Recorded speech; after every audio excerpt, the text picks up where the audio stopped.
Bismillahirrahmanirrahim. Assalamualaikum warahmatullahi wabarakatuh. Selamat pagi anak-anak sekalian, bertemu lagi dalam pelajaran sejarah kebudayaan Islam kelas 4 ya.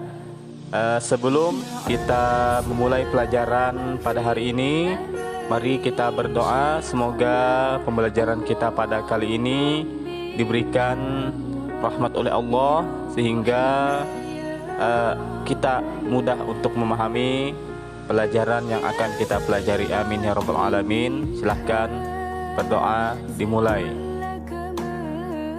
Jika sudah berdoa, mari kita mulai pelajaran pada pagi kali ini ya.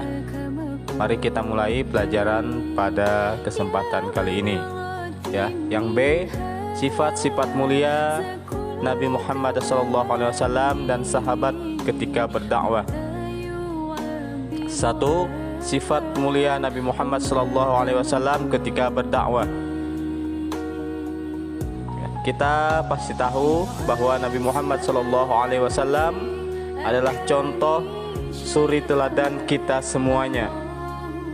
Beliau mempunyai sifat-sifat yang mulia. Tahukah kalian sifat-sifat mulia yang dimiliki oleh Nabi Muhammad SAW? Sifat-sifat mulia Nabi Muhammad SAW yaitu yang pertama sidik, kedua amanah, ketiga tabligh, dan yang keempat adalah fatonah ya. Jadi sifat-sifat ini juga merupakan sifat wajib bagi Nabi dan Rasul ya.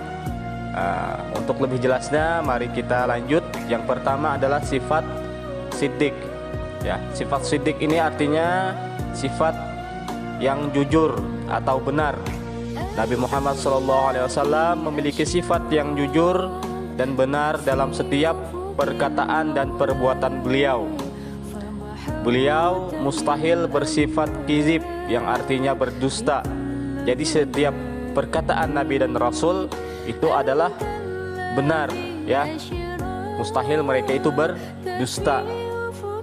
Karena setiap ucapannya itu bersumber dari Allah Subhanahu wa ta'ala ya. Yang kedua, amanah. Amanah berarti terpercaya. Nabi Muhammad SAW selalu menjaga amanah yang diberikan kepada beliau. Mustahil beliau itu bersifat khianah atau khianat ya, yang berarti mengkhianati amanah seseorang atau tidak dapat dipercaya. Jadi setiap nabi dan rasul, termasuk Nabi Muhammad SAW, beliau itu adalah seorang yang amanah, seorang yang dapat dipercayai. Jika diberi sesuatu amanah atau sesuatu tugas, maka beliau akan menjaganya.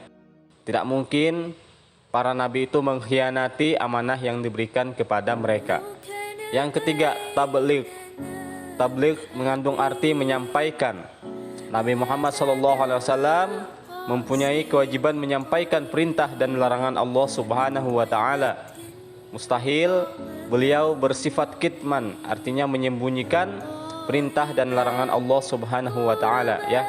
Mustahil Nabi Muhammad SAW menyimpan wahyu yang beliau dapatkan dari malaikat Jibril dan tidak menyampaikannya kepada kaumnya ya.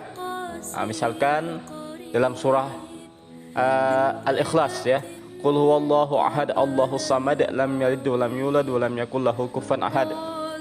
Ada beberapa ayat kan di situ kan. Mustahil Nabi Muhammad itu menyimpan satu atau dua ayat dalam surah Al-Ikhlas. Misalkan Qul huwallahu ahad lam yalid wa lam yulad wa lam yakul lahu kufuwan ahad. Allahus samadnya ditinggal. Mustahil. Jadi apapun yang didapatkan oleh Nabi Muhammad SAW dari Allah, maka setiap ya yang beliau dapat, beliau sampaikan kepada umatnya. Yang keempat, fatonah. Fatonah adalah bijaksana dan cerdas. Nabi Muhammad SAW dengan bijaksana dan cerdas mengatasi setiap permasalahan yang dihadapi oleh umatnya. Mustahil Nabi Muhammad SAW bersifat baladah yang artinya bodoh.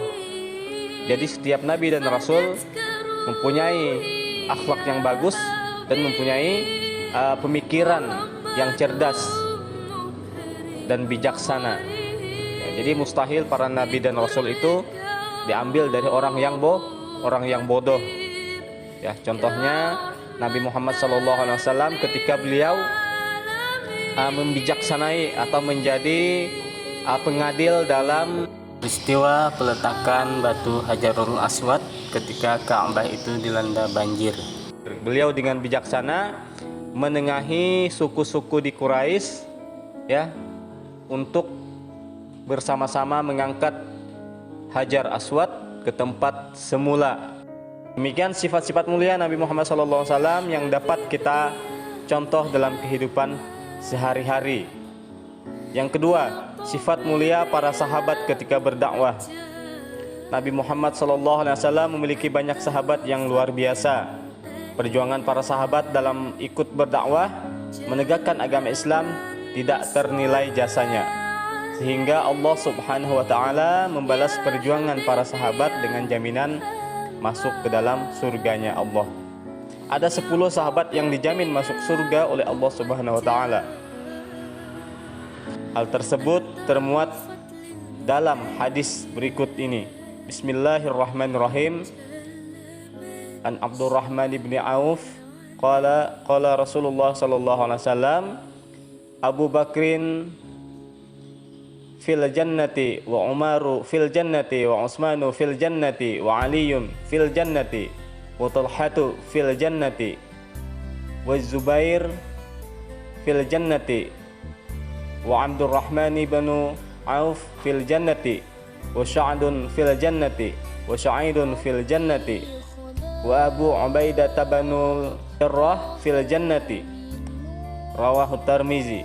Artinya dari Abdurrahman bin Auf, ia berkata Rasulullah sallallahu alaihi wasallam bersabda, Abu Bakar di surga, Umar di surga, Utsman di surga, Ali di surga, Talhah di surga, Zubair di surga, Abdurrahman bin Auf di surga, Sa'ad di surga, Sa'id di surga, Abu Ubaidah bin Jarrah di surga. Hadis riwayat At-Tirmizi. 10 sahabat yang disebutkan dalam hadis di atas selalu membela Nabi Muhammad SAW dalam menegakkan agama Islam.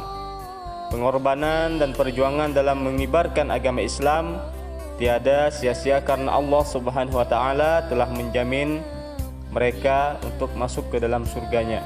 Nah, demikian materi pada kali ini, ya. Sekarang ayo mengamati. Kalian lihat gambar yang ada, ya, di buku kalian ada 2 gambar. Menurut kalian kegiatan apa yang dilakukan oleh teman-teman kalian dalam gambar yang ada di buku tersebut, ya, di antara 2 gambar tersebut. Kemudian tulis hasil pengamatan kalian di kertas tugas kalian, ya. Nah, ada 1, 2, 3, 4. Dari situ kita bisa melihat, ya, kegiatan apa yang dilakukan oleh anak dan ibu tersebut. Nah, demikian pembelajaran pada kali ini. Bapak akhiri, wallahul muwaffiq ila aqwamit thoriq. Assalamualaikum warahmatullahi wabarakatuh.